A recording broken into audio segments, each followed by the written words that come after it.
غزوہ موتا ہوا، لیکن موتا کی جنگ جو ہے وہ اس اعتبار سے بڑی انیکول تھی، 3000 گئے تھے ادھر سے، وہاں سے 1,00,000 مقابلے پر آ گئے۔ حضرت زید بن حارثہ شہید ہو گئے، حضرت جعفر طیار شہید ہو گئے، حضرت عبداللہ ابن رواحہ شہید ہو گئے، پھر حضرت خالد بن ولید نے کمان ہاتھ میں لی ہے اور اپنی حسن تدبیر سے اس لشکر کو بچا کر نکال کر لے آئے۔ پھر حضور نے آخری سفر کیا اپنی حیات طیبہ کا، غزوہ تبوک، 30,000 صحابہ کو لے کر آپ نے مارچ کیا ہے شام کی طرف، اور آپ 15 دن مقیم رہے ہیں تبوک میں، بلکہ شاید زیادہ 15 سے۔ لیکن یہ کہ ہرقل لاکھوں کی فوج لے کر موجود تھا شام کے علاقے میں، سامنے نہیں آیا، وہ پہچان چکا تھا یہ اللہ کے نبی۔ حضور آگے نہیں بڑھے، وہاں قیام فرما کر آس پاس کے قبائل کے ساتھ صلح کر کے اور ان کو حلیف بنا کر واپس آ گئے۔ یہ ہے سن 9 کا واقعہ، اور آپ کو معلوم ہے سن 10 میں پھر آپ نے اپنا حجۃ الوداع آخری حج کیا۔ بلکہ یہ بھی نوٹ کر لیجئے، یہ بھی ہماری جو ویلیوز ہیں ان سے بڑی مختلف بات ہے۔ ظاہر بات ہے کہ سن 7 سے پہلے تو حضور حج کر ہی نہیں سکتے تھے، مکے میں تو کرتے ہی ہوں گے، لیکن ہجرت کے بعد تو ظاہر بات ہے امکان ہی نہیں تھا، وہاں پر تسلط تھا کفار کا۔ لیکن سن 7 میں آپ نے عمرہ کیا ہے، عمرہ قضا۔ سن 6 میں صلح حدیبیہ ہوا، 8 میں مکہ فتح ہو گیا رمضان میں، لیکن آپ نے حج نہیں کیا۔ سن 9 میں بھی آپ نے حج نہیں کیا، حضرت ابو بکر کی امارت میں قافلہ حج بھیج دیا۔ اور ہم یہ سمجھتے ہیں کہ بس ہر سال حج کرنا ہی سب سے بڑی عبادت ہے، دین کو قائم کرنے کی جد و جہد ہے نہیں، لگے ہوئے دنیا ہی کمانے میں، حلال سے حرام سے، بس ہر سال حج کر لیا تو گویا کہ ساری حرام خوری جو ہے وہ پاک ہو جائے گی اس ذریعے سے۔ ہمارے تصورات یہ ہیں۔ حضور کی ساری توجہ ہے اس اپنے مشن پر، دین کو غالب کرنے کی جد و جہد، ورنہ حضور سے زیادہ کس کو خواہش ہوگی حج کرنے کی؟ سن 8 میں حج نہیں کیا، سن 9 میں حج نہیں کیا، سن 10 میں کیا۔ سن 10 میں جب حج کیا ہے آپ نے تو اپنا وہ خطبہ دیا۔ اے مسلمانوں، یہ بڑا تاریخی خطبہ ہے حجۃ الوداع کا۔ بنیادی جو امور تھے اپنی دعوت کے وہ پھر اثر نو واضح کیے۔ آخر میں ایک سوال کیا، الا هل بلغت، لوگوں میں نے پہنچا دیا یا نہیں؟ اور یہ حیرت انگیز واقعہ ہے کہ حضور کے ایک سوال کے جواب میں صحابہ نے 3 باتیں کہی۔ انا نشهد انک قد بلغت وادیت ونصحت، بلکہ ایک روایت میں 4 ہے، انک ادیت الامانۃ وبلغت الرسالۃ ونصحت الامۃ وکشفت الغمۃ۔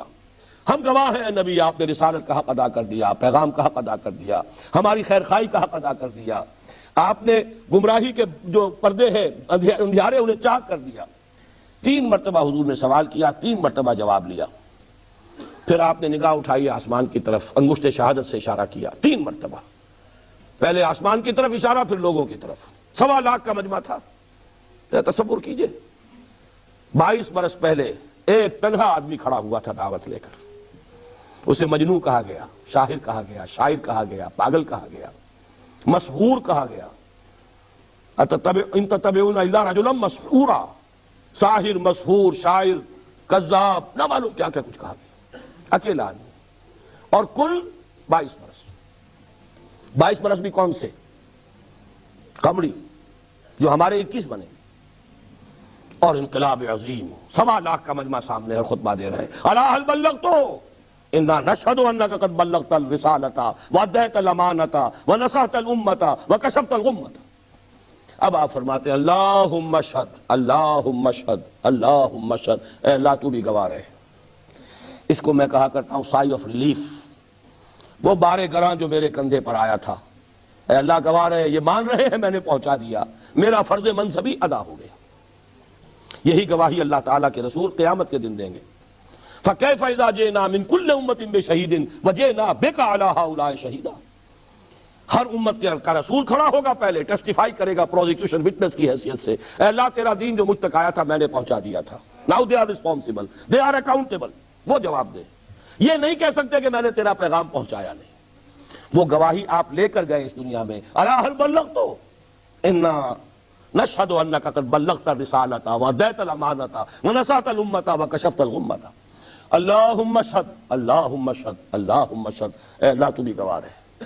اور پھر فرمایا فَلْيُبَلِّغِ الشَّاهِدُ الْغَائِبَ، اب یہ بوجھ میرے کندھے سے اتر کر تمہارے کندھوں پر آ گیا ہے، اب تمہیں پہنچانا ہے، جو یہاں ہے ان کے ذمہ ہے پہنچانا ان کو جو یہاں نہیں۔ جو یہاں نہیں ہے میں وہ پوری نوع انسانی بھی شامل تھی جو اس وقت دنیا میں موجود تھی، اور وہ پوری نسل انسانی بھی ہے جو قیامت تک دنیا میں آئے گی۔ اس لیے کہ وہ آیت میں آج بھی آپ کو سنا چکا، ما ارسلناک الا کافۃ للناس بشیرا ونذیرا، ہم نے تو آپ کو بھیجا ہے پوری نوع انسانی کے لیے۔ تو ابھی وقت فرصت ہے کہاں، کام ابھی باقی ہے۔ ابھی تو ایک ملک ہے جس پر اللہ کے دین کا جھنڈا لہرا رہا ہے، دین کا غلبہ ہوا صرف جزیرہ نما عرب پر۔ ابھی تو تمہارے لیے بہت محنت اور مشقت کا میدان ہے، اب یہ بوجھ میرے کندھے سے اتر کر تمہارے کندھے پر آ گیا ہے۔ اور یہی نکتہ ہے اس میں، قدم قدم پر معجزہ ہو سکتا تھا حضور کے لیے، لیکن آئندہ امت کے لیے معجزے کیسے ہوتے؟ معجزے تو نبی کے لیے ہیں، رسول کے لیے ہیں، جبکہ امت کے ذمہ یہ آنا تھا کام کہ بقیہ پوری نوع انسانی تک، پورے عالم انسانی تک دین کی تبلیغ اور دین کو قائم کرنا تمہاری ذمہ داری ہے۔ یہ مشن امت کے حوالے کر کے غزوہ یہ حجۃ الوداع کے شاید 3 مہینے بلکہ 3 مہینے سے کم ہے عرصہ جو حضور اس دنیا میں رہے ہیں، پھر آپ کا وہ مرض وفات ہوا ہے، اور اسی میں پھر وہ کیفیت کہ آپ کے الفاظ آخری جو زبان مبارک پر تھے، اللہم فی الرفیق الاعلی۔ اس کا پس منظر یہ ہے کہ بعض احادیث سے معلوم ہوتا ہے کہ انبیاء اور رسول کو اللہ تعالیٰ کی طرف سے آپشن ہوتا ہے، آپ کا کام پورا ہو گیا، واپس آنا چاہیں تو ابھی آ جائیں، ابھی اور دنیا میں ٹھہرنا چاہیں تو اور ٹھہر لیں۔ یہ آپشن حضور کے سامنے بھی آیا، حضور نے پھر خطبہ بھی دیا تھا ایک روز مرض وفات میں، ذرا سی جب آپ کو تھوڑا سا ریلیف ہوا تھا، باہر آپ آئے، حضرت ابوبکر نماز پڑھا رہے تھے، انہوں نے پیچھے ہٹنا چاہا، حضور نے فرمایا نہیں تم ہی نماز پڑھاؤ، حضور ان کے برابر بیٹھ گئے۔ تو گویا کہ حضرت ابوبکر حضرت حضور کی اقتداء میں نماز پڑھ رہے تھے، اور بقیہ مسلمانوں کے لیے امام حضرت ابوبکر تھے۔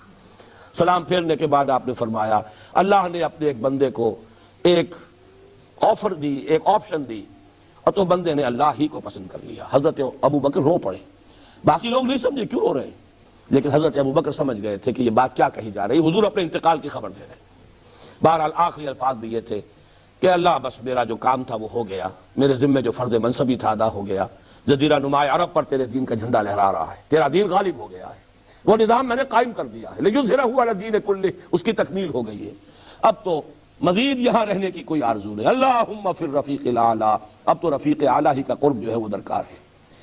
اس سے آگے اب انشاءاللہ کل بات ہوگی امت نے اس کے بعد کیا کیا ہے، خلافت راشدہ کا دور، پھر ہمارا زوال، امت کی حیثیت سے ہماری تاریخ کے 4 ادوار جو گزر چکے، 5واں دور جس پر ہم اس وقت کھڑے ہیں، اس وقت دنیا میں مسلمانوں کا اور اسلام کا حال کیا ہے، خطرات اور اندیشے کیا ہیں، مشن ہمارے حوالے کیا ہے، اگر اس مشن کی تکمیل کے لیے کمر کسے تو اس کا طریقہ کار کیا ہے، اس پر انشاءاللہ کل گفتگو ہوگی۔ اقول قولی ھذا واستغفر اللہ لی ولکم ولسائر المسلمین والمسلمات۔ 2 منٹ تشریف رکھیں۔